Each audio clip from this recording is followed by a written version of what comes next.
भाई भेदा भाई मर गया।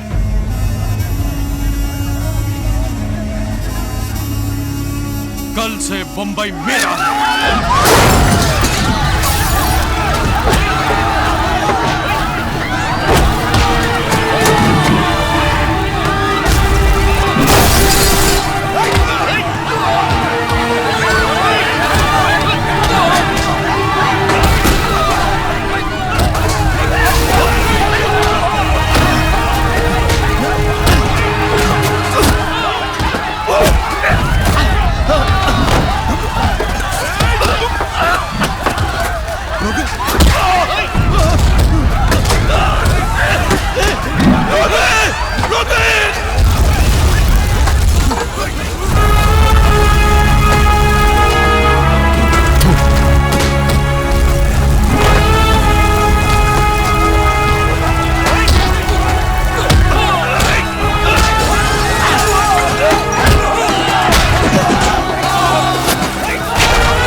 അവൻ്റെ പേര് രാമൻ.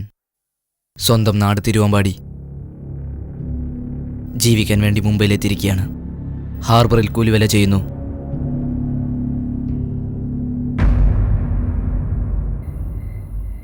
വേദന കൂടെ ഉണ്ടായിരുന്നല്ലേ രത്നാകരൻ, നമ്മൾ ഇദ്ദേഹത്തിന്റെ പിന്നിൽ അടിയുറച്ചു നിൽക്കണം. ഇല്ല രാമു, വേദ മുതലാളി പോയത് പിന്നെ എന്റേതായി ഒന്നുമില്ല. ഒന്നുകൂടെ ആലോചിച്ച് തീരുമാനിച്ചാ? നന്നായി ആലോചിച്ചിട്ടായി തീരുമാനം. എന്റെ തൊഴിൽ ഇതാണെന്നറിഞ്ഞപ്പോ എന്റെ ഭാര്യ എന്നെ ഉപേക്ഷിച്ചിട്ട് പോയി. എന്റെ മോനെയും എനിക്ക് നഷ്ടപ്പെടാൻ പാടില്ല. ഇനി എല്ലാം ഉപേക്ഷിച്ച് ഇവിടെ നിന്ന് ഞാൻ വിദേശത്തേക്ക് പോവാ. നിങ്ങളെല്ലാരും എന്നോട് ക്ഷമിക്കണം. രാമൻകുട്ടി, ഭദ്രനെ എതിർത്ത് മലയാളികൾക്ക് ബോംബെയിൽ ജീവിക്കണമെങ്കിൽ നീ വേദാഭായിയായി മാറണം. ചേട്ടാ, ചേട്ടന് വേണ്ടി അല്ലെങ്കിലും ഞങ്ങൾക്ക് വേണ്ടിയെങ്കിലും ഞങ്ങളുടെ സുരക്ഷയ്ക്ക് വേണ്ടി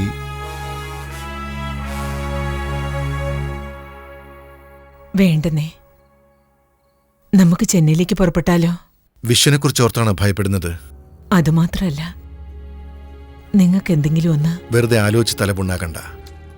എല്ലാം ഞാൻ നോക്കിക്കോളാം.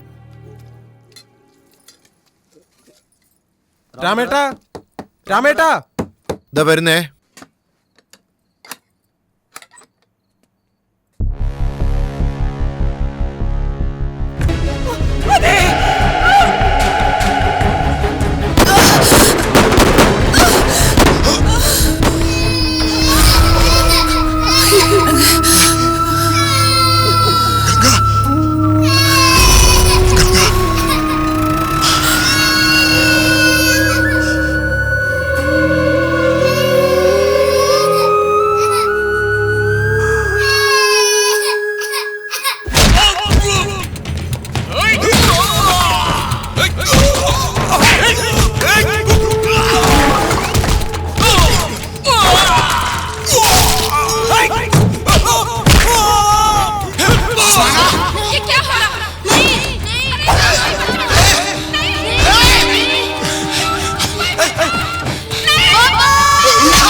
ഭദ്രന്റെ ആൾക്കാർ എന്റെ ഗംഗയെ കൊന്നു. ഞാൻ ഭദ്രനെയും കൊന്നു.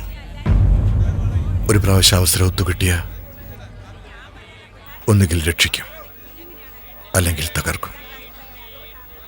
മറ്റൊന്നും സംഭവിക്കില്ല. ഇപ്പം എനിക്ക് ആകെയുള്ള ഒരേ ഒരു സ്വന്തം മാത്ര. ഞാൻ ചെയ്യുന്ന പ്രവൃത്തികളൊന്നും അവൻ്റെ ഭാവിയെ ബാധിക്കാൻ പാടില്ല.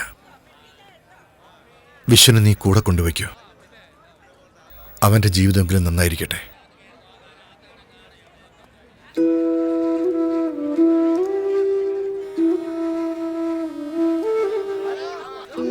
ഈ ലോകരെല്ലാം അവൻ മരിച്ചതായി വിചാരിക്കട്ടെ.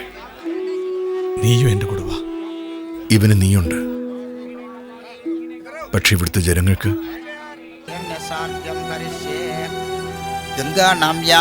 വർഷത്തിലസാർത്ഥം സമർപ്പാജാമേ. മരിച്ചവരുടെ മക്കൾ ആരെങ്കിലും ഉണ്ടെങ്കിൽ വരാൻ പറയൂ. ചേട്ടന് വേറെ ആരുമില്ല. അനിയൻ ഞാനും എൻ്റെ മകനുമേ ഉള്ളൂ. ഓം ശാന്തി ശാന്തി ശാന്തി ശാന്തി.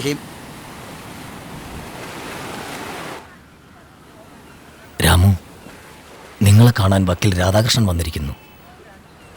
ചേട്ടനോട് ഞാൻ പറഞ്ഞു. നമസ്കാരം. നീ വേഗം പോയിട്ട് വാ.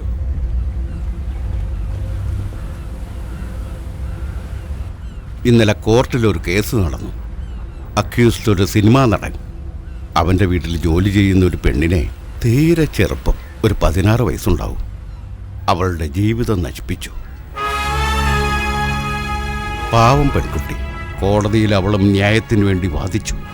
പക്ഷേ അവൻ്റെ രാഷ്ട്രീയ ബന്ധങ്ങൾ വെച്ചുകൊണ്ട് സാക്ഷികൾ പോലും ഇല്ലാതാക്കി പുറത്തു വന്നു. തെറ്റാണെന്നറിഞ്ഞിട്ടും മനസാക്ഷിക്ക് വിരോധമായി അവൻ നിരപരാധിയാണെന്ന് പറഞ്ഞ് കോടതി വെറുതെ വിട്ടു. ഇതിനെന്താണ് വേണ്ടതെന്ന് അങ്ങാണ് തീരുമാനിക്കേണ്ടത്.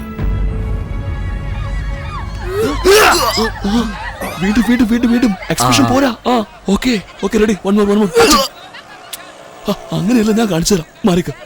Ready? Ready. Wait. Ready. Action. ഇതുപോലെ टेक टेक टेक ഇനി റിഹേഴ്സൽ വേണം. Take take take. ഓ കോണേ യാർ. ഓക്കെ. ഓ, ഇവരൊക്കെ എവിടെ കൊണ്ടുവന്നത്? ശവം പോലെ നിൽക്കാം, ഒരു റിയാക്ഷൻ ഇല്ലാണ്ട്. അവൻ വലിയ റൊമാൻറ്റിക് ആർട്ടിസ്റ്റാ സാറേ. റൊമാൻസ് ഒക്കെ നല്ല വൃത്തിയായിട്ട് ചെയ്യുന്നുണ്ടാവും. ആക്ഷൻ.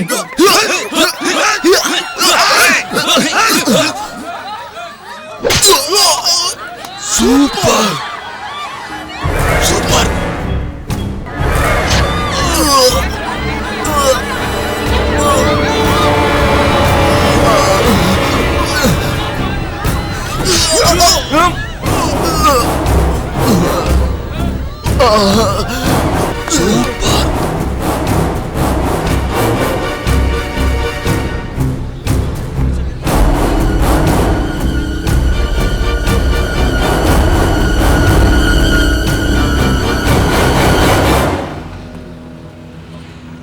മാസ്റ്റർ, അവർ രാമുന്റെ ആൾക്കാരാ. വേണ്ട.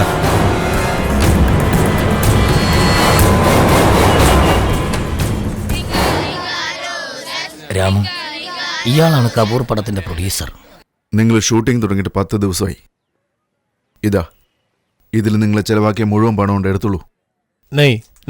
തെറ്റ് ചെയ്തത് നിങ്ങളല്ലല്ലോ, നിങ്ങളുടെ ഹീറോ അല്ലേ. വാങ്ങിച്ചോ. തെറ്റ് ചെയ്യാത്തവർ ശിക്ഷ അനുഭവിക്കുന്നതിന്റെ ചേട്ടന് ഇഷ്ടമല്ല. കൊറോണ ബിൽഡേഴ്സ് കേസ് വന്നിട്ടുണ്ട്. കൊറോണ ബിൽഡേഴ്സിന്റെ ഓണറാ, വലിയ ബിസിനസ്മാൻ. ഗവൺമെന്റിന്റെ ഓർഡറെല്ലാം വെച്ച് ഇവിടെ ഒന്നും ചെയ്യാൻ കഴിയില്ലെന്നറിയാം. അതുകൊണ്ടാണ് രാമേട്ടനെ അന്വേഷിച്ച് വന്നത്. അണ്ണാക്കോ പ്ലാൻ തുക്കോ. ഇതാണ് മൈൻസ് മൂർ ധാരാവിയുടെ സെക്ടർ പ്രോജക്റ്റ്. ധാരാവി മഹിമിലുള്ള 2000 കുടുംബങ്ങൾക്ക് എല്ലാ സൗകര്യങ്ങളോടും കൂടി ഹൈ ക്ലാസ് അപ്പാർട്ട്മെന്റ് ഈ സ്ഥലത്ത് നിർമ്മിച്ചു കൊടുക്കും. ഈ സ്ഥലത്ത് കേഷ്യൽ ബിൽഡേഴ്സ് പ്രൈവറ്റ് അപ്പാർട്ട്മെന്റ് നിർമ്മിച്ച് സെയിൽ ചെയ്യാമെന്ന് വിചാരിക്കുന്നു. രാമേട്ടനും ഒരു 100 കോടി രൂപ തന്നേക്കാം. പ്ലാനൊക്കെ കൊള്ളാം. അതുവരെ ജനങ്ങളെ എവിടെ പാർപ്പിക്കാം? നീ ആരാ? എന്തിനു വേണ്ടിയാ വന്നത്? നിന്റെ പിന്നിൽ ആരൊക്കെയാ ഉള്ളത്? എല്ലാം എനിക്കറിയാം. നീ തരുന്ന 100 കോടി ഈ സ്ഥലത്തിന് വേണ്ടിയാണോ?